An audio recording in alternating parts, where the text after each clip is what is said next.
नमस्कार दोस्तों आज हम जिस मंदिर के बारे में जानने वाले हैं वो हमारे हिंदू धर्म का सबसे महत्वपूर्ण तीर्थ स्थलों में से एक है और उसका इतिहास भी बहुत साल पुराना है। तो आज हम जानेंगे केदारनाथ मंदिर के बारे में, उसका इतिहास के बारे में, कुछ रहस्यमयी कथाओं के बारे में और अभी के सिचुएशन के बारे में। तो चलिए एक एक करके हम बात करते हैं उन सारे फैक्टर्स के ऊपर। तो दोस्तों, केदारनाथ मंदिर जो है वो हमारे इंडिया के उत्तराखंड स्टेट में रुद्रप्रयाग डिस्ट्रिक्ट के अंदर आता है और ये मंदिर सी लेवल से 3583 मीटर ऊंचाई पर है, जो कि गौरीकुंड से मात्र 16 किलोमीटर की दूरी पर है। अब जानते हैं इसके इतिहास के बारे में। अगर आप केदारनाथ मंदिर के इतिहास को देखें तो ये बहुत पुराना है, जो कि महाभारत काल से जुड़ा हुआ है। जहाँ तक बात मंदिर की स्थापना की है तो ये माना जाता है कि इसकी स्थापना पांडवों ने की थी, जिसके पीछे भी एक कहानी है। कहानी कुछ ऐसा है, जब महाभारत का युद्ध खत्म हुआ तो उसमें बहुत सारी जानें गई थी, जिसको देख के भगवान शिव बहुत नाराज हुए थे।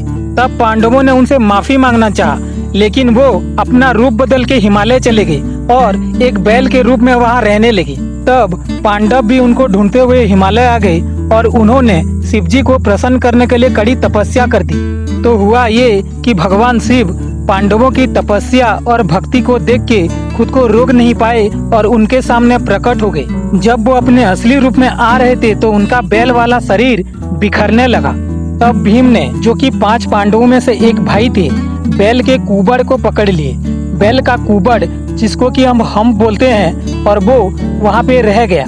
और तब पांडवों ने उस कुबड़ को वहाँ पे स्थापना कर दी और एक मंदिर बना दी। और तब से उस कुबड़ को भगवान शिव के लिंग के रूप में पूजा किया जा रहा है। केदारनाथ के शिवलिंग का आकार अमूमन हम जो देखते हैं लिंग, उन आकारों से बहुत ही अलग है। इसका आकार त्रिकोण आकार है, जो कि बाकी लिंगों से बहुत ही अलग है।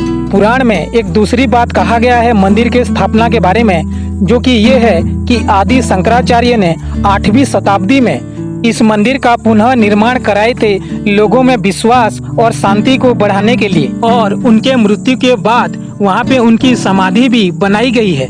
दोस्तों, ये हो गया केदारनाथ मंदिर के इतिहास के बारे में। अभी चर्चा करते हैं केदारनाथ मंदिर के वर्तमान के बारे में।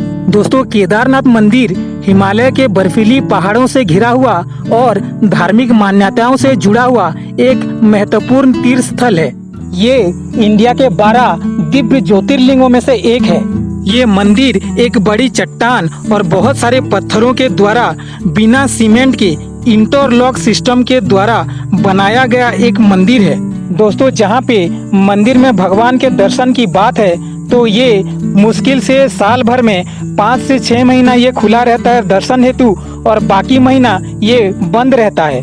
अगर टाइमिंग की बात करें दर्शन के तो ये अप्रैल महीने से शुरू होकर दिवाली तक खत्म हो जाता है। इसका कारण वहाँ पे होने वाला स्नोफॉल यानी बर्फबारी। वहाँ पे इतनी बर्फबारी होती है कि वहाँ तक जाने का रास्ता और मंदिर बर्फ से पूरी तरह ढक जाता है। एक रिसर्च किया गया था वाडिया इंस्टीट्यूट हिमालय देहरादून के द्वारा, और ये पाया गया था कि केदारनाथ 400 साल तक बर्फ के नीचे ढका रहा था, जिसका समय 13 सेंचुरी से 17 सेंचुरी तक था। इससे ये पता चलता है कि वहाँ पे कितनी बर्फबारी होती है। ज्यादातर लोग यहाँ पे तीर्थ यात्रा और धार्मिक उत्सव के दौरान ही दर्शन के लिए आते हैं। जहाँ तक बात आती है पूजा विधि की, तो केवल रावल कम्युनिटी के लोग ही ये सब कर पाते हैं। और रावल, जो कि कर्नाटक के वीर शिव संगम कम्युनिटी से आते हैं। यहाँ पे केवल 5 मुख्य पूजक हैं जो कि पूजा करवाते हैं। यहाँ की पूजा केवल कन्नड़ भाषा में की जाती है, जो कि ये प्रथा 10वीं शताब्दी से चलती आ रही है और ये वही विधि से और वही परिस्थिति में की जाती है। अब बात करते हैं मंदिर से जुड़ी कुछ रहस्यमयी कथाओं के बारे में। सबसे पहले बात कर लेते हैं भैरवनाथ मंदिर के बारे में। दोस्तों, इसी मंदिर को केदारनाथ मंदिर का क्षेत्रपाल कहा जाता है और वो केदारनाथ मंदिर का रक्षा करते हैं। माना ये जाता है कि जो भी केदारनाथ यात्रा में आता है, अगर वो भैरवनाथ मंदिर का दर्शन ना करे तो उसकी यात्रा को असफल माना जाता है।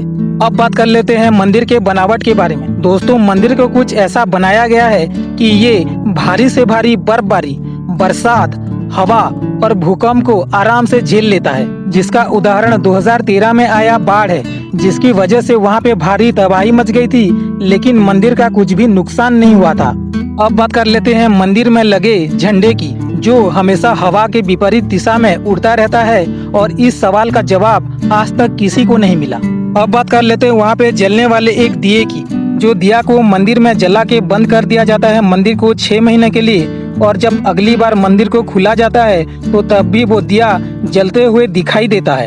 अब बात कर लेते हैं मंदिर के शिवलिंग के बारे में, जो शिवलिंग कुछ महीने दिखाई देता है और उसके बाद वो धीरे धीरे अदृश्य हो जाता है। और आखिरी बात जो कि पुराणों में बताया गया है, ऐसा प्रेडिक्शन किया गया है पुराणों में कि भविष्य में केदारनाथ दब जाएगा पहाड़ों के बीच में, और एक नया धाम का स्थापना होगा, जिसको कि भविष्य बद्री कहा जाएगा, और ये सब होगा भगवान नारायण के शक्ति के द्वारा। तो दोस्तों, पिछले कई वर्षों से केदारनाथ बहुत प्राकृतिक आपदाओं से जूझता रहा है, जैसे कि बर्फबारी, भूकंप और बाढ़ जैसे समस्याओं से। कुछ साल पहले 2013 में जब बाढ़ आया था केदारनाथ में, तो बहुत भारी तबाही मचा दिया था, जिसके कारण वहाँ पे बहुत सारे घर और हजारों की संख्या में जानें चली गई थी। अगर रिपोर्ट्स की माने तो करीब 6000 लोगों की जानें चली गई थी। तब कुछ वर्षों तक वहाँ पे सब कुछ धीमा हो गया था, लेकिन धीरे धीरे वहाँ की परिस्थिति सुधरने लगा है और श्रद्धालु बड़ी संख्या में आने लगे हैं, और उनकी सुरक्षा में भी बढ़ोतरी की गई है।